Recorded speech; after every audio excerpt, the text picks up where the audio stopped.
Good evening. It is 7 p.m. in NYC and on the beautiful North Fork of Long Island. I'm Sam Kimball from Crush Wine Experiences, formerly New York Wine Events. Thank you so much for joining us on virtual day trip to wine country presented by Citi. We are here for a special virtual visit with a rising star winemaker in the Long Island wine country. We'll be tasting wines from and profiling two wineries, Sparkling Pointe and Rockwell wines. And our guest is a really interesting winemaker who makes the wines at both of these places. And they are located, the wineries and our guest are located out in South Hold, New York, all the way out on the eastern end of Long Island on the North Fork. Let's take a look briefly at the map of where we're going, and I will show you that. Bear with me 1 second.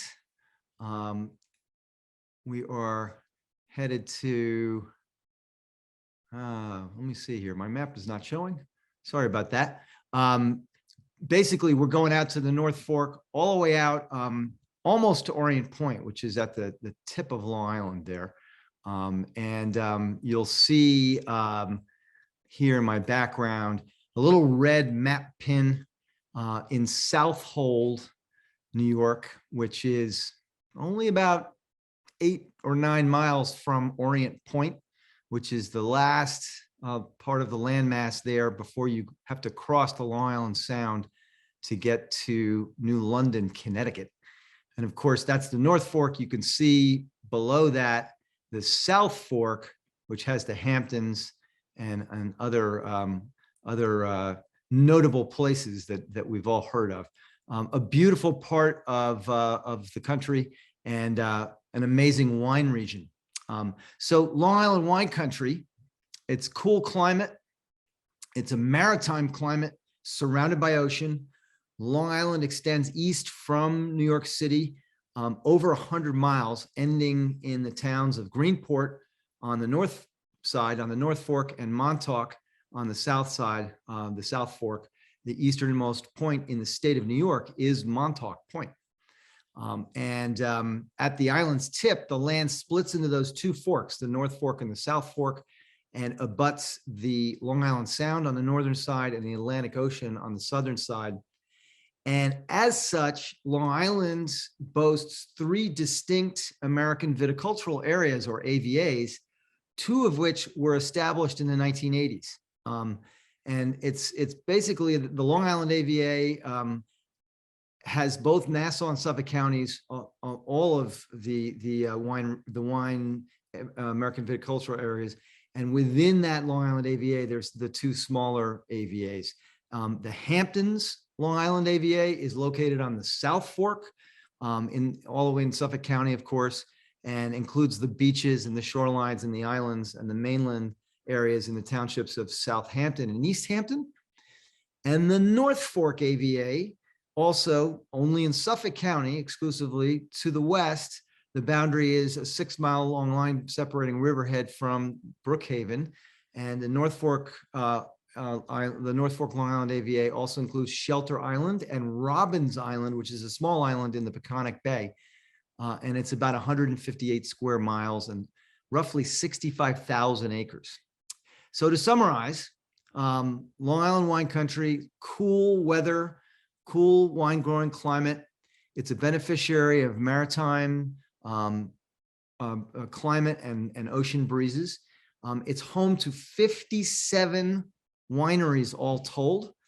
And the first vineyard of grapes were planted in 1973 on the North Fork in Cutchogue.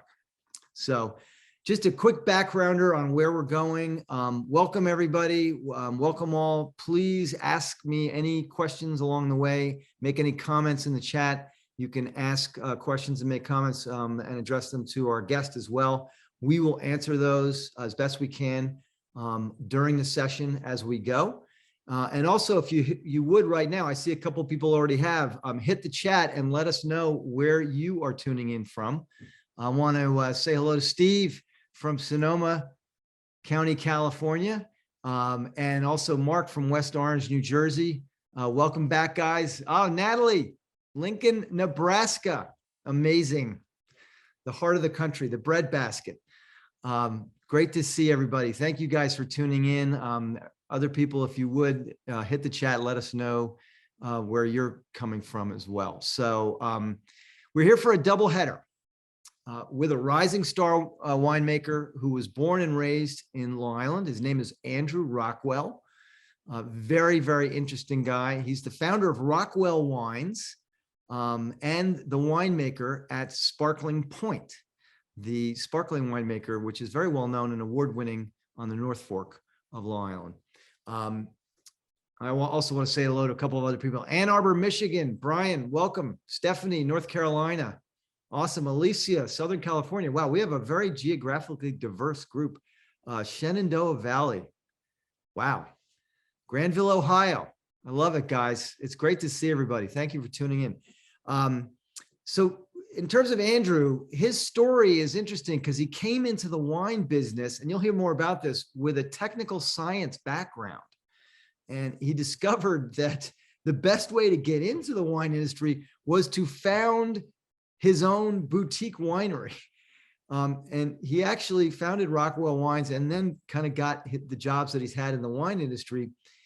He doesn't own a vineyard, but he sources what he believes are the best grapes from the best growers around the region every year. And he makes about 200 cases of wine annually. And Rockwell wines are not that available at retail. We'll give you a couple places you can get them, but they're really, really good. And they're quite rare. Andrew is also well known for being the production winemaker at Sparkling Pointe. He's part of the winemaking team there, quite an esteemed winemaking team led by Gilles Martin, who is a Frenchman from the Champagne region. And Andrew facilitates the whole winemaking process. He maintains the extreme high quality of the wines at Sparkling Pointe, and he works on making the wine literally from grape to bottle. So without further ado, I would like to welcome our guest, Andrew Rockwell. He is the production winemaker at Sparkling Pointe, and he is the founder of Rockwell Wines. Welcome, Andrew. It is such a pleasure and an honor having you here with us this evening. Oh, thank you, Sam. It's such a pleasure and honor to be part of this. So wonderful to see so many people from all across the country, too. Well, it really is. I love doing this and spreading the gospel and getting people to meet talented individuals such as yourself. Given what we see in the background of your picture there, I have to ask you, where does this broadcast find you? Coming from the far, far east end of the North Fork of Long Island, Orient Point. Can't go any further east. Doing a little weeding in my backyard vineyard. So, Sam, I'm going to correct you a little bit. You said I don't own any vineyards. I own about 12 vines in my backyard. If I'm very lucky, maybe next year I'll get maybe 2 bottles of wine or something out of that, a 5-gallon carboy. But a little hobby Pinot Noir, really challenging grape to grow here on Long Island. Lucky enough to have a lot of experience at Sparkling Pointe working with it. And yeah, I want to see kind of it through the whole season in my backyard every single day like this. And I'm going to see how it goes. All right. So Clone 943, sort of an unusual clone.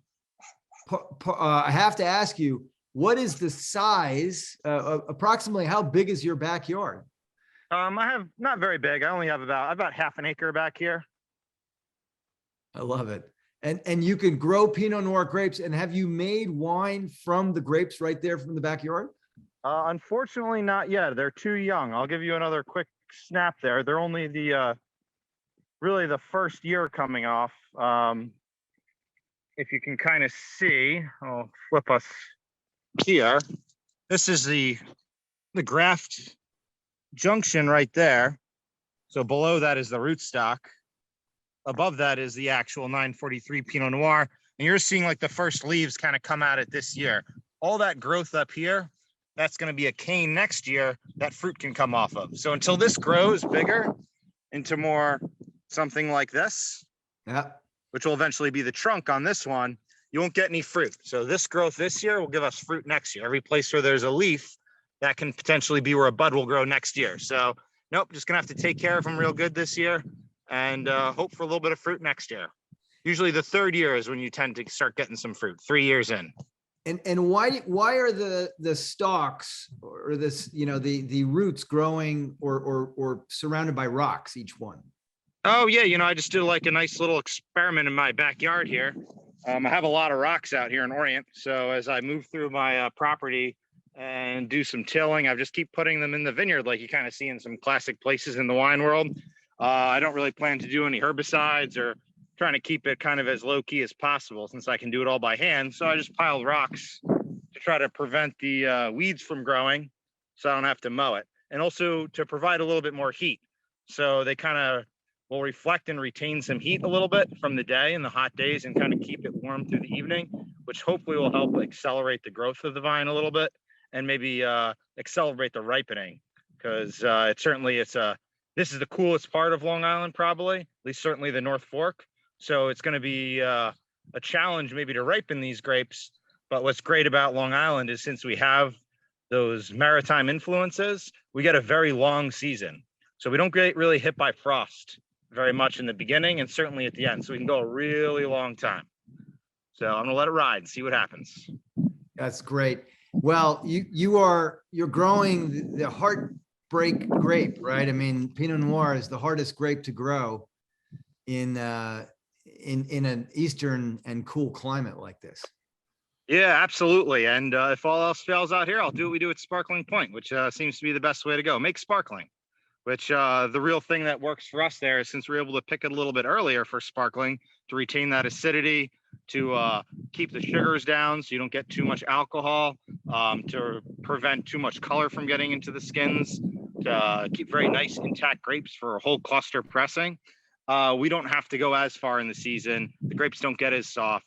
We're not as susceptible to some of the diseases and vectors that may kind of come at you through the growing season. So we're very fortunate making sparkling here. We don't really have too many sort of bad vintages ever. I really honest to say with the sparkling, really only have good and great. Like our worst years, we still are able to make very, very nice wines. And something that really drew me to Sparkling Point and making sparkling wines in general. And that's why we're able to grow Pinot Noir here and do it so well successfully because of the style of wine we're making from it. Question from Steve. As you said, it's a cool AVA region. So how does Chardonnay and Pinot Noir work out for you? The East Coast can get rather hot in the summer months. So how do those warmer varietals like Zinfandel, Cabernet Sauvignon, and Syrah work out in the region? That's a great question. Chardonnay works very well. We're seeing that the aging potential of Chardonnay, particularly in the sparklings, be very fantastic.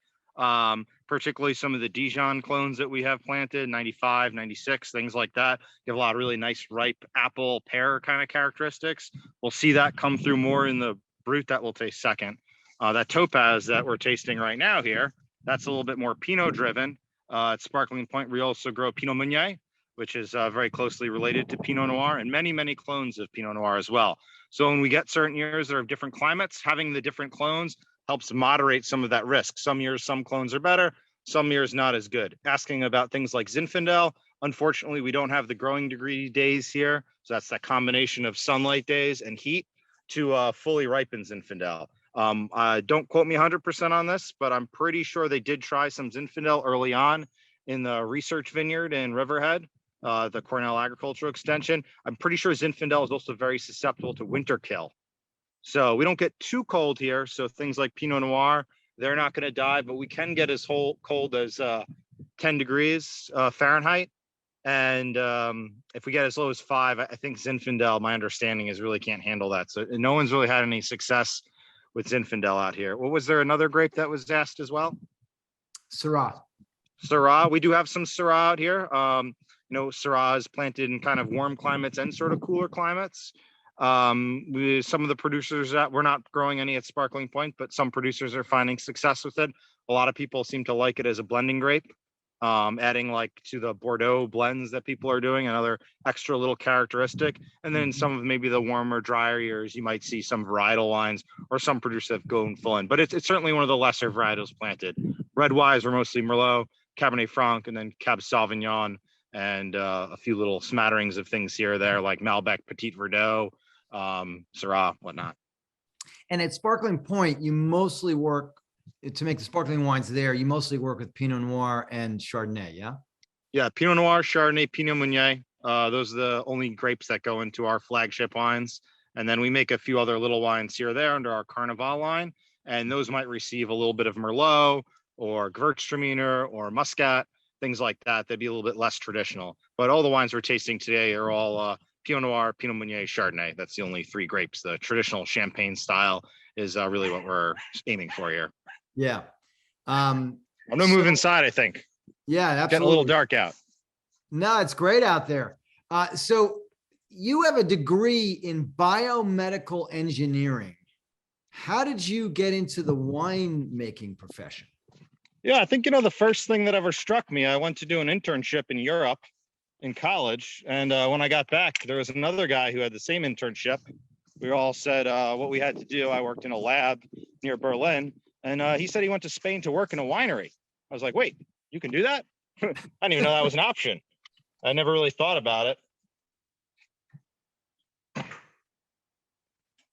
And then as I was going through school, I started working at a tasting room at another very lovely winery on Long Island called Roanoke Vineyards, if you're familiar with them at all. Yep. Lovely red wines. Learned a lot from Richie Piscano there, who's also the vineyard manager at Wolfer Estates, very prominent winery here on Long Island, doing very well. There we go. And I got interested. My wife knew someone who worked at another winery who was looking for someone for the lab. They heard I was into science and into wine. Next thing you know, I had a job as an intern. Soon after that, I was running the lab there for 8 years. And then about 5 years ago, I went to Sparkling Point. And boom, here I am. So I got a really in-depth look at the technical side of wine, and fortunate to work at a custom crush facility where a lot of different grapes, a lot of different varietals, a lot of different producers were coming there from Long Island. So I got to see all the different ways people were making the wines, got to make a lot of connections with a lot of different growers. And that's sort of what spearheaded me wanting to make my own wine. As you had said earlier, I realized very quickly if I ever wanted to be hired as a winemaker, someone was really going to want to see that I made some wines. So I better get started. And 2010 was a very wonderful vintage. I'm a big fan of Cabernet Franc and Petit Verdot. I had hoped to get Petit Verdot, but Cabernet Franc was what I could get, and so on and so forth. And we'll get into that as we talk about the Rockwell wines later, I think. Absolutely. So you haven't you've not been cracking the biomedical engineering textbooks anytime recently? No, the only thing I think back to that really is a great aid, though, is I've been able to pick up the technical texts for oenology and winemaking, and I can really get into them and understand them at a deep level. That's the real great thing that education taught me, was how to teach yourself. So how to teach yourself really any field, to have that foundation, I feel like. There is biology, we're doing re-fermentations in the bottle with the sparkling wines. We're counting the yeast before it goes in there to see actually what population of yeast we're putting into every individual bottle. So it'll have a successful ferment and we'll have good consistency in our product. But since it's fermenting individually in a bottle, you risk having that inconsistent product. So we put a lot of technical work into making sure that doesn't happen. That every bottle is similar that you get in the marketplace. When you go to buy that fruit, you can expect it's going to taste a certain way. So I pull on all that knowledge for that as well, whether it's something as simple as understanding what pH is or just being able to use a microscope.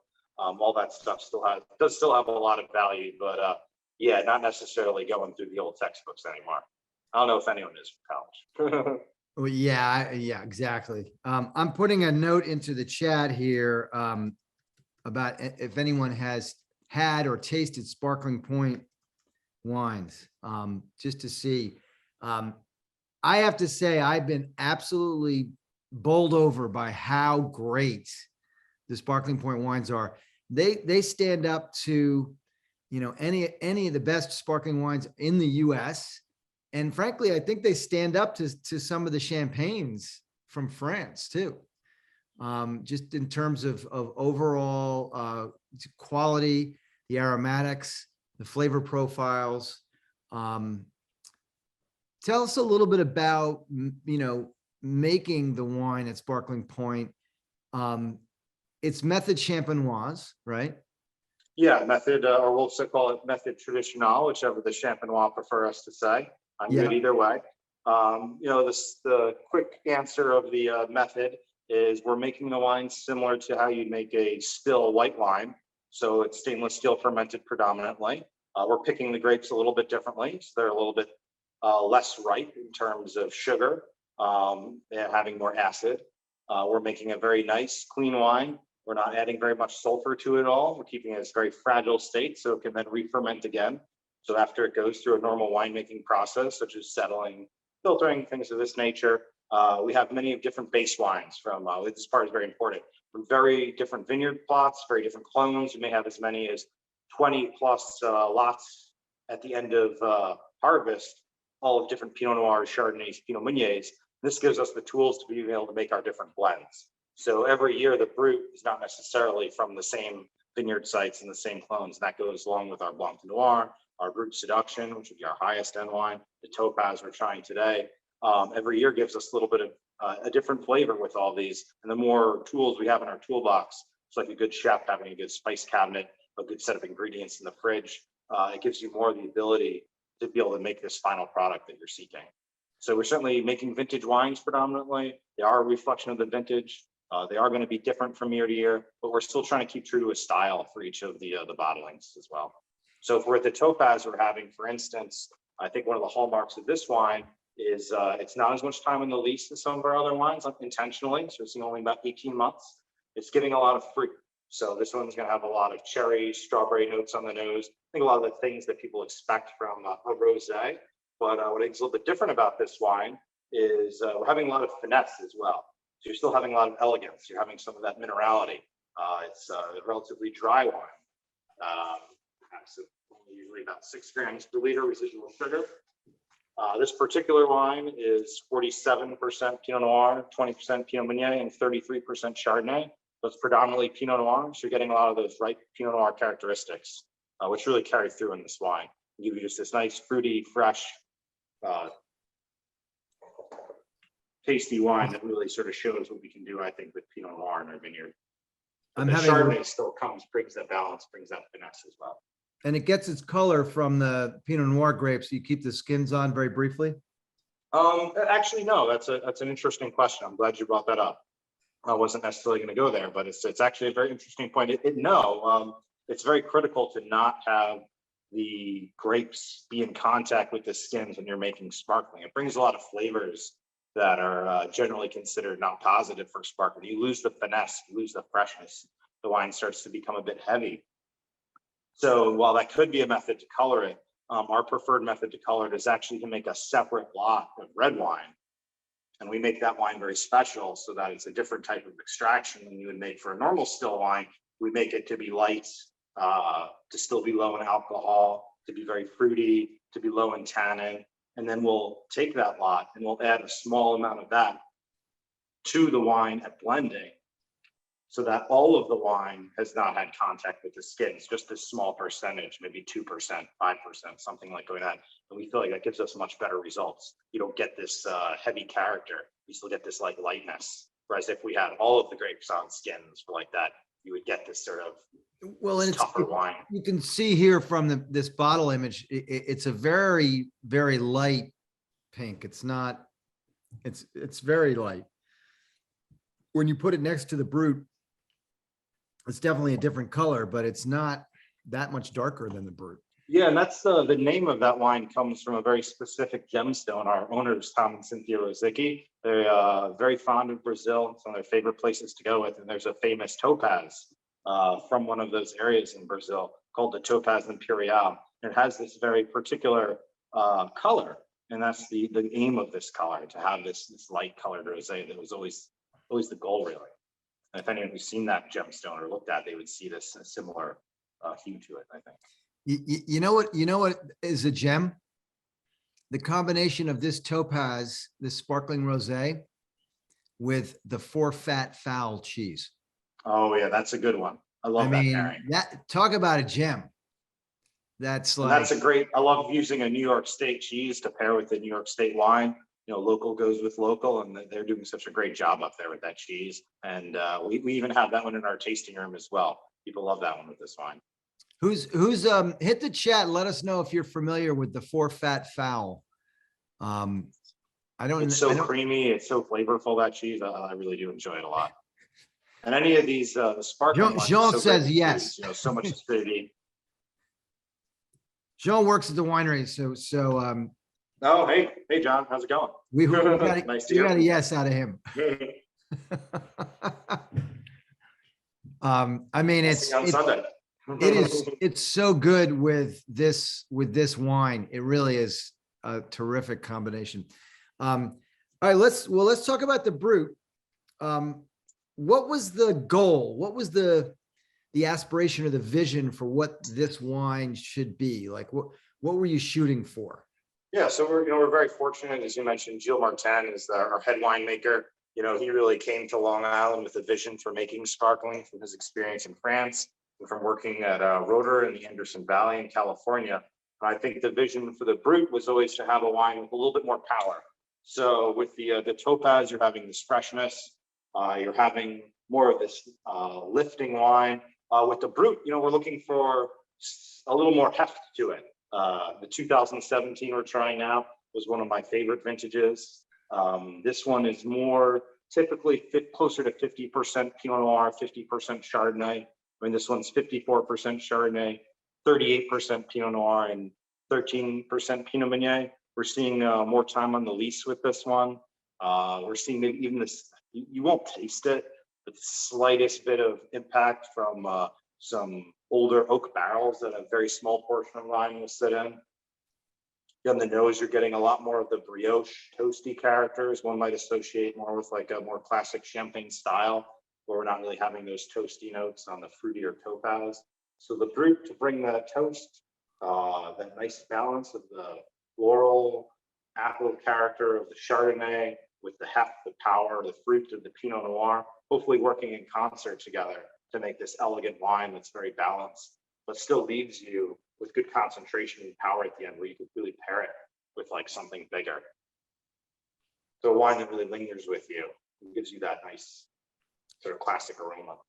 So I owe your wife a debt of gratitude because she recommended the Humboldt Fog cheese to go with this. Oh, she's the cheese expert. She runs all the business side of Sparkling Pointe. So she works at Sparkling Pointe as well. And she's the director of consumer sales matter, but she's also the brainchild for most all the cheese pairings, food pairings, trying really hard to use a lot of these New York State products. But sometimes we are suckers for the cheeses from other places as well, because they make great cheese everywhere. And that Humboldt Fog is really amazing with the Brut. So you know what I learned about the Humboldt Fog, which has this layer, it's this delicious but very rich goat cheese from California. And it's called Humboldt Fog because it's in a place called Humboldt. That's where it's made. And it has a layer of ash kind of under the rind. The ash is actually not, I thought the ash was from sort of the local area, or like there was a volcanic influence or something. They burn vegetables. I didn't know They that. make ash out of the vegetables, and this is the ash of the vegetables sort of layered in between the rind and the body of the cheese. Kind of like the sound of that. Sounds better than ash mined from somewhere, maybe. Yeah, you don't want iron ore ash or something. No, that sounds good. Yeah, I always wondered where that came from. I knew it was edible, but I didn't know what they made it from. So, and I appreciate our Californian guests, Steve and Alicia, who are both know it well and love it, who just mentioned it on the chat. But It's an American classic, I'd say, that Humboldt Fog, an American classic. It is an American classic, and it goes really nicely with the Sparkling Pointe Brut. Super smooth combination.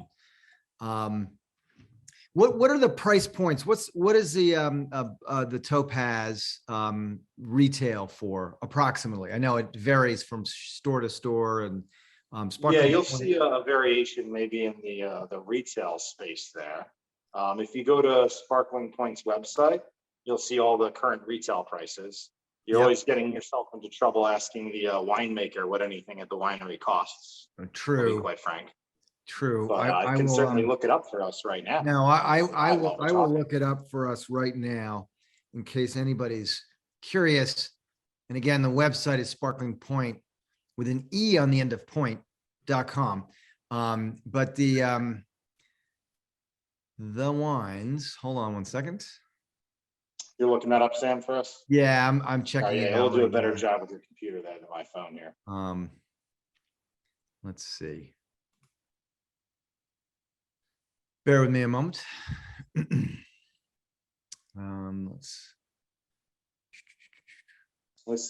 should say both of these wines we're trying today too are getting pretty close to being sold out. So we have Are they a little really? bit more of the 17 Brut from our tasting room, I should say.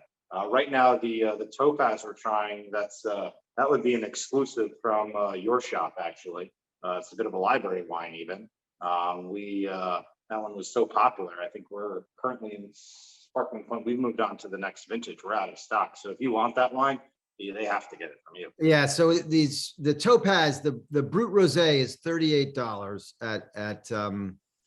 at our shop, and then Sparkling Point Brut is 32. But they in terms of quality and sophistication and complexity, they compare with anything out of Europe, certainly. So yeah, but they're price accessible. We ship to California. You Sparkling do? Point ships to California. Yeah, Sparkling Point. That's why I knew we would have people from all over. So We ship to most Sparkling Point. We ship to most states. I think it would say it on our website, but either way, you can always reach out to info@sparklingpoint.com, and one of our team members will answer very quickly to let you know if they ship to you or not. I think it's probably on the website as well, but you can always just ask us too. But California for sure. I'm just looking up here. Here we go. Yeah, the Topaz that's listed on the website is 2019. And the Brut, you do have the 2017 Brut in stock as well. Yeah, that one we still have. Yeah, so I will share very quickly just so people can see. You go to shop.sparklingpoint.com and it takes you here. If everybody can see this page. And there's the Brut. And there's the Topaz Imperial Rosé, Brut Rosé, a little further down. And they ship pretty much nationwide. So, all right, let's talk about your wines. We're profiling two wines, the Cab Franc and the Petit Verdot. Is that right? Yeah, let's try the Cabernet Franc first. This is the 2015 Rockwell Wines Cabernet Franc. As I said, that was the first varietal I ever made too, as well. Quick question before we dive deeper into Rockwell. I missed a question. Apologies, guys. Please. When was the 2017 Brut disgorged? Oh, that's a very good year. It's about 2 or 3 years on the lease. We disgorged it in 3 different disgorgements. If you actually go to the Sparkling Point website, we showed it. It'll tell you the exact dates of those disgorgements. Anyone who buys a case, we actually print the disgorgement dates on the cases themselves. So we're very transparent about when we disgorge. You can always ask us as well. This wine would have been disgorged sometime. This particular one was disgorged in 2020. So we're seeing that's about a year to a year and a half on the cork tops. So again, about 2 to 3 years in the lease. This is such a big production for us. It's about a little over 2,000 cases. We could probably only disgorge about maybe 200 cases in a day. So no matter what, if you're not a giant winery, even if you are, you're going to have to disgorge over several days your bigger lots. Yeah. So if that answers the question, but specifically, if they really want to know the date, they can go to that website and they'll see that. And as I said, if they buy a case, it's there. And if they ever come to our tasting room, we can pull it right out and show them the exact date as well too. I'm putting the URL in the chat to the direct URL to the shop at Sparkling Point. That's where you can order and it ships nationwide. One more question at Sparkling Point. Oh, please. I love the Sparkling Point questions. who turns the bottles when they're on the lees and you've got the sediment? Oh, we've gone full Skynet. It's all robots. Really? So yeah, so actually, really the big reason most things have moved automatically is really space. So if you wanted to have those plastic racks that we're thinking of, where people go turn them by hand, to have the amount of bottles that we would have to do to maintain our production, we need a huge space. So it's usually only really conducive in these very old wineries that had like all these caves and things dug out like hundreds and hundreds of years ago by like whatever kind of labor. And it's not really that conducive today unless you were very small. So maybe about 30, 40 years ago, even, don't quote me on that date, in Spain, in the Cava region, they developed, they called them gyro pallets. So it's like a big square that holds usually around 500 bottles. And you put those in horizontally, and then the machine will slowly turn that whole square. You can go online and look up a video for it, look up gyro pallets. This whole square is slowly over time, and you can set different programs, but that's who does it now. So you take about maybe a week or so to do that riddling process, and they'll slowly rock them back and forth from horizontal to vertical, and they do a very good job. And it takes up the space it takes up is just so much less. So you can make the wines more economically. If we had to do it by hand, you'd be talking about having to charge like twice as much a bottle or something like that. At least just to pay for the space and the people. You just make the bottles much more expensive. A point of trivia: what we do at Crush Wine XP, we do a really fun tour to northern Italy, to Piedmont, and we stop. It's a week-long tour. We're doing it this year in October, and it's the land of Barolo and Barbaresco, and in white wine it's Arnez, and there's also in red wine Barbera. Great region. We do one afternoon at a winery called Contratto, which is in a town called Canelli in the Piedmont region there. It's not far from Asti. And at Contratto is exactly what Andrew was describing. It's a winery that's hundreds of years old. And in the caves in the cellar, which are just massive, and they go on and on, you can walk forever down there. They have 1.3 million bottles of sparkling wine, because Contratto is only sparkling wine producer. And they still they have the bottles in racks, and they still turn them by hand. So to keep, moving the sediment around and keep, balancing. I think I went there as well too. I think you're right. It's crazy. There's a guy just like doesn't he's so fast. I don't know how they even teach someone to do it like that. If you're curious, go online. I'm going to put in the chat the name of the winery, which I just put in, Contratto, and then Google Mauro. Mauro has been working there for 45, 50 years. And he's the guy who turns the bottles, and he still does it by hand. And there's a YouTube video of him doing it, and he does it very fast. Anyway, back to Rockwell Wines. So tell us about the Cabernet Franc. We already had a question from I believe it was Alicia about the Cabernet Franc. Bear with me 1 second. Yes, is the Cabernet Franc 100% or is it blended? It's a blend. So I'm a real big advocate of blends in a lot of wines. That one has about 2% Malbec and also 2% Petit Verdot, my other favorite grapes.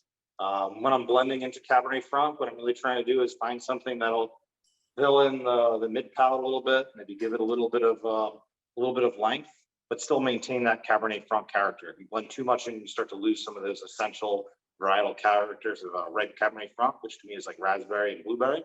And so about 96% Cabernet Franc in this wine. I think I saw a question about oak there.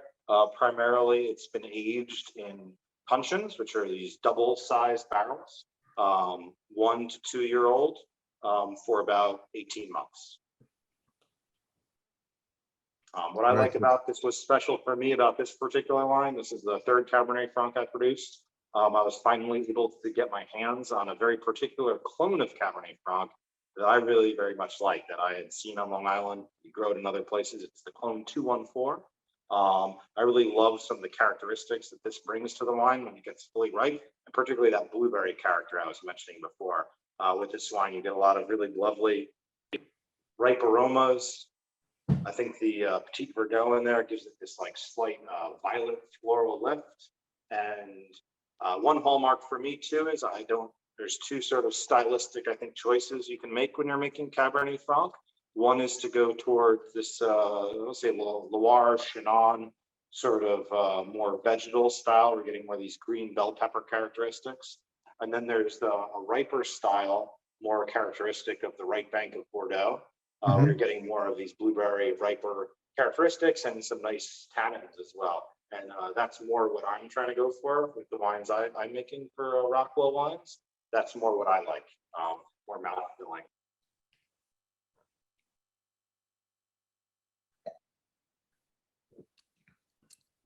No, Really nice persistent length.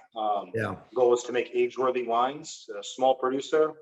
As you mentioned, I don't really do much wholesale, mostly just hand selling, and didn't really have a choice. I kind of had to make wines that would last a long time because I knew I wasn't really going to go out and sell them a lot. So no personal white wines or rosés for me. My other favorite varietal was Petit Verdot. That other wine we'll try next, and there's a little bit of a synergy between these for me. I'm trying to make, as I said, that a little bit of a more fruit-forward style. I like having a little bit of herbaceousness in the wine. I do like having some of that forest floor, some of that herbality that is a hallmark of some of our wines on Long Island. But I don't want that to be all that's in the wine. I want some reflection of the fruit that was grown that season. I want some of that fruitfulness in there. And I'm really happy how that's still showing in this wine, even, it's a 2015, even 7 years in now. I think it's showing very, very fresh.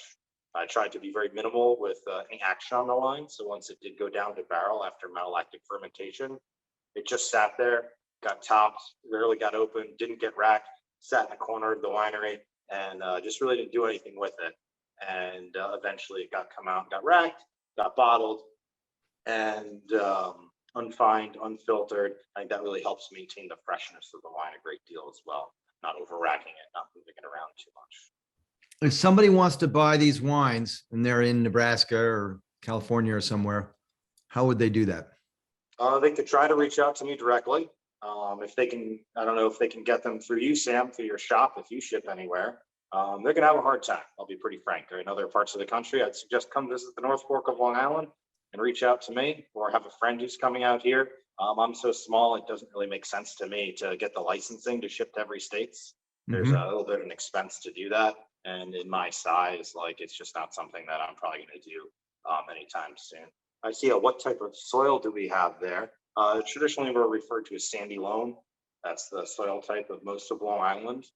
We're sort of the end spot of sort of glacial deposits, or two ends of two different glaciers went along the two different forks. That's our two different forks were formed. So we're getting a little bit more of that sandy loam soil in the North Fork, and maybe a little bit more clay on the South Fork. So North Fork, predominantly sandy loam. All right, should we move on to the Petit Verdot? I think we should. And So show us the bottle if you would. I don't really have a great bottle shot. Yep, there it is. So this one's fun too. As we said, we're in Orient Point. The picture you're seeing there actually is Orient Point. That's actually me at Orient Point that my wife snapped a picture of. That's the very end of Long Island. It's a hallmark to where I live. A very small production. This one's only 70 cases. The previous one was 160 cases. Petit Verdot was really the first varietal I wanted to make a wine from. It just took me a few years before I could get any. Not very much is grown on Long Island. Producers that do have some usually only have like maybe an acre, and it's predominantly just used for blending.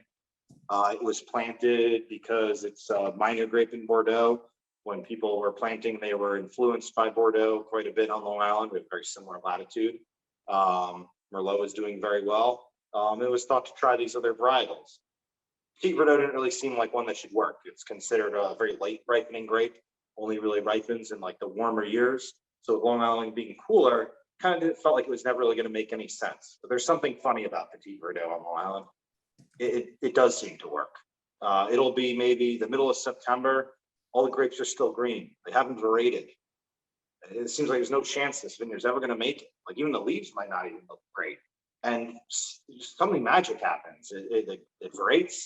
and the sugars just start building, the flavors start coming. And even when the wine isn't the warmest year, the grapes, the wine that come from them, we get these beautiful aromas, these violet characters that even if it can't be a varietal wine, work really wonderful in blending for us. But then in some of the more special warmer years, such as 2013, which was very hot, very dry, low yielding in the vineyards as well, we can make this very special wine as a single varietal. And that's what happened in 2013 for me. I was able to secure a couple rows of Petit Verdot. The season was perfect, and we got this like wine that's just very uncharacteristic of Long Island, which I thought was very fascinating. It came in like 25, 26 bricks.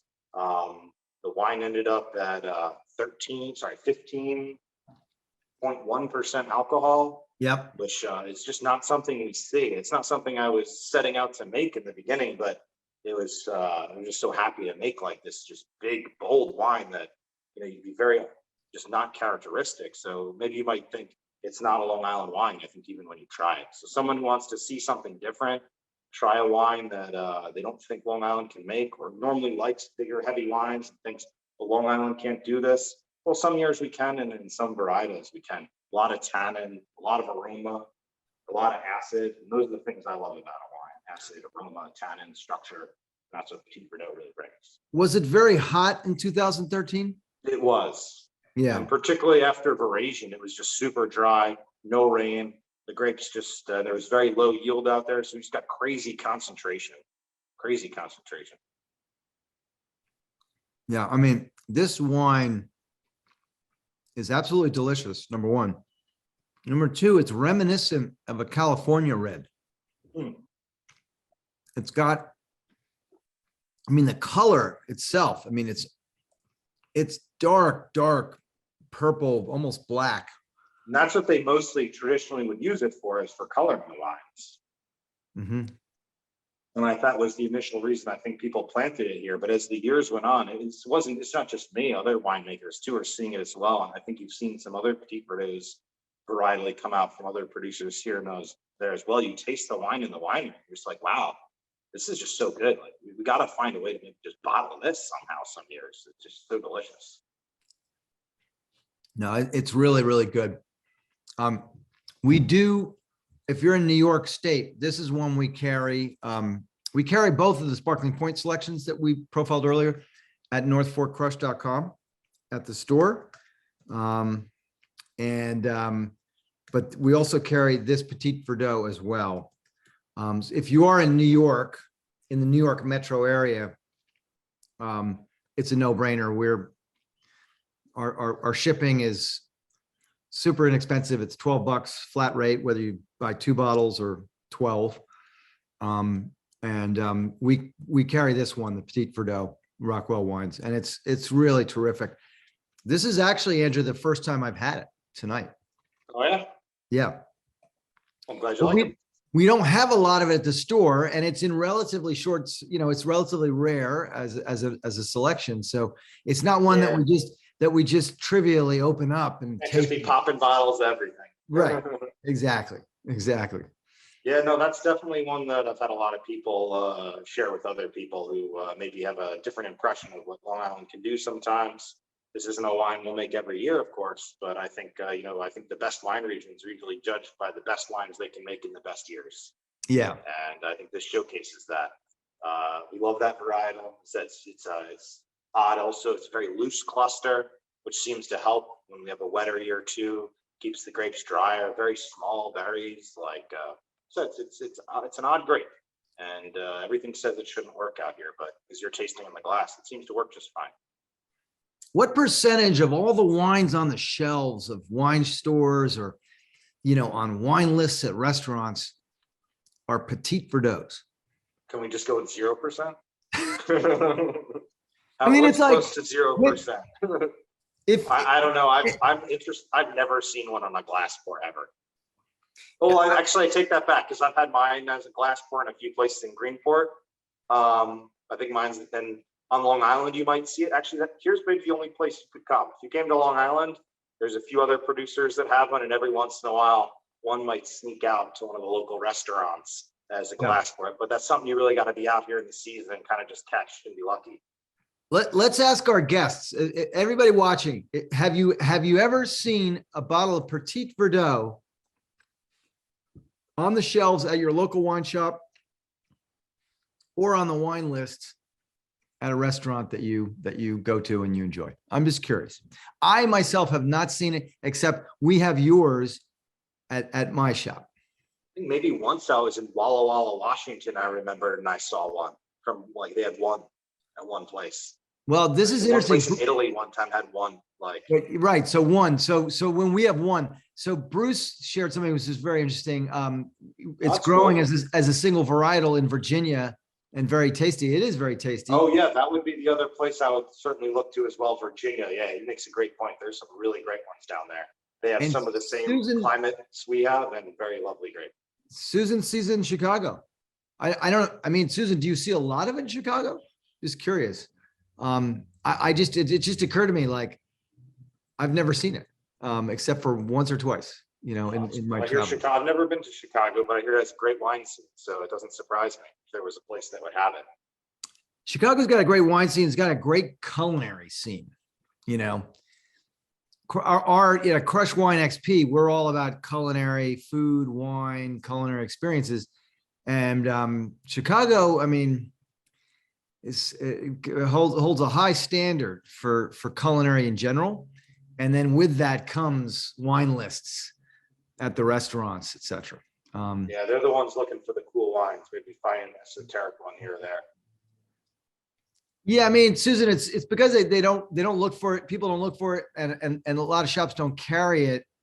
But there's also not that much of it to begin with, from the producer side compared to Merlot or, Yeah, I would say mostly I don't want to speak for the other producers myself, but I think what I see here is, since they don't have a lot of it planted, like maybe just an acre or two, the production is so low, it tends to maintain here on Long Island as a retail product.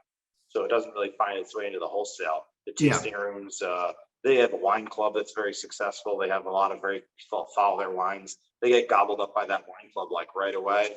Or in the season, they might go through it in the tasting room in a couple of months. It doesn't really necessarily make it out into the wholesale market.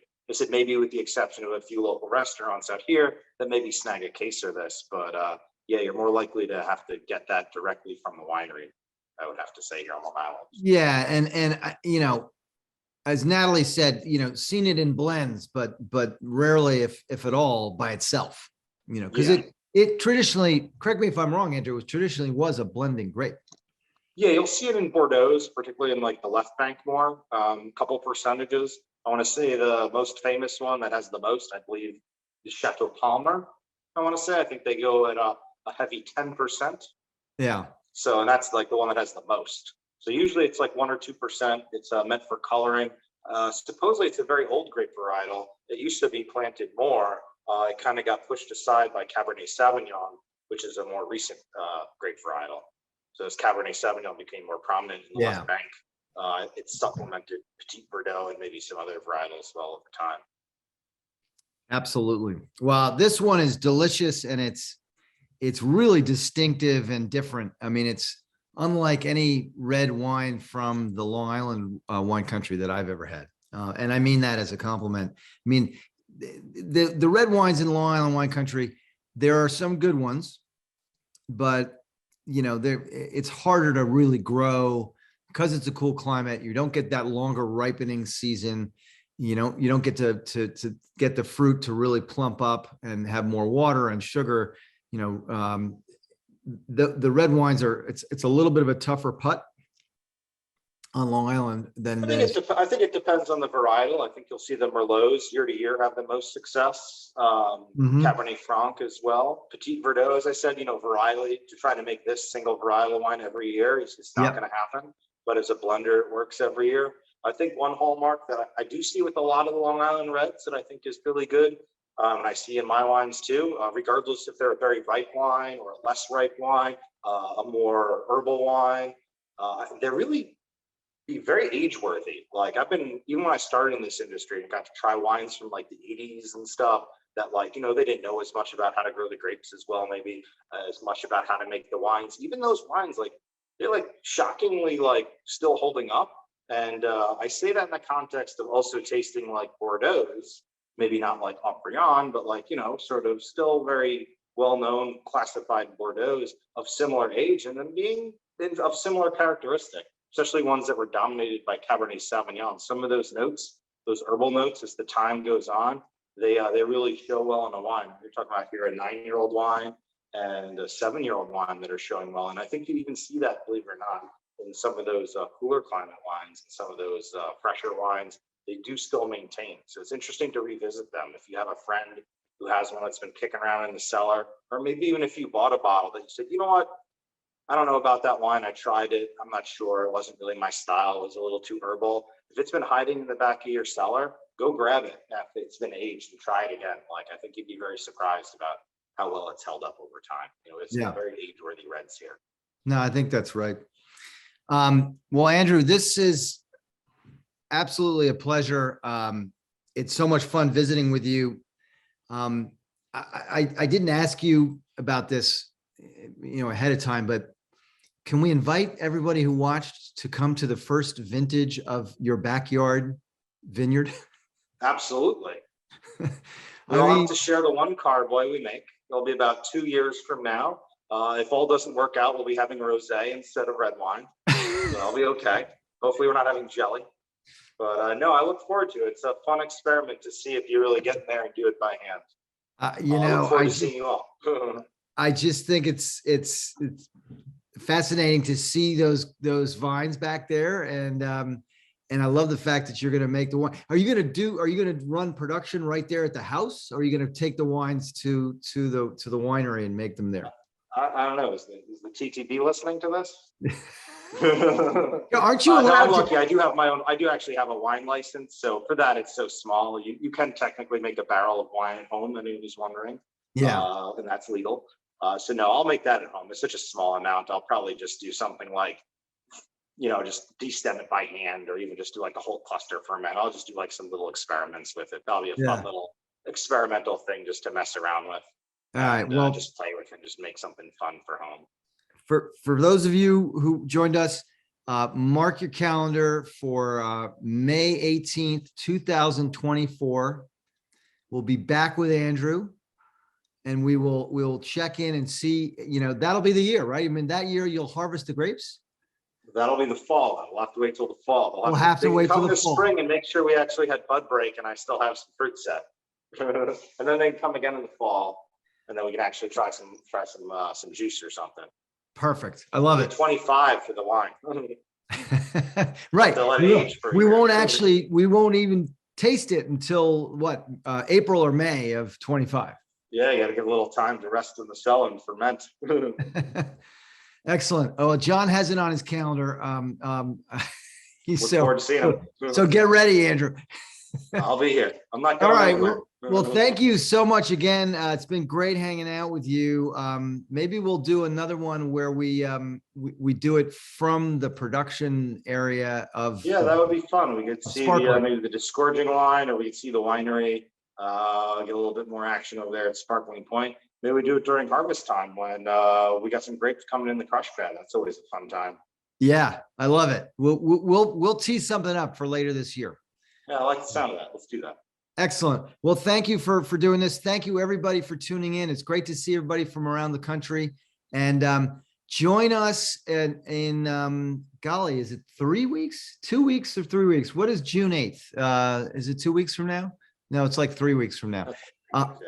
We are doing a virtual tasting with Peter Paul Wines, which is Martin Reyes, great winemaker from California, Sonoma County. Absolutely amazing Chardonnay, Pinot Noir, and a couple other selections. And that is going to be June 8th. So you'll get an email, but tune in that night. And otherwise, everybody have a wonderful Memorial Day weekend holiday, and we will see you soon. Thank you for joining us. Thank you. Cheers. All right. Cheers. Take care, Andrew.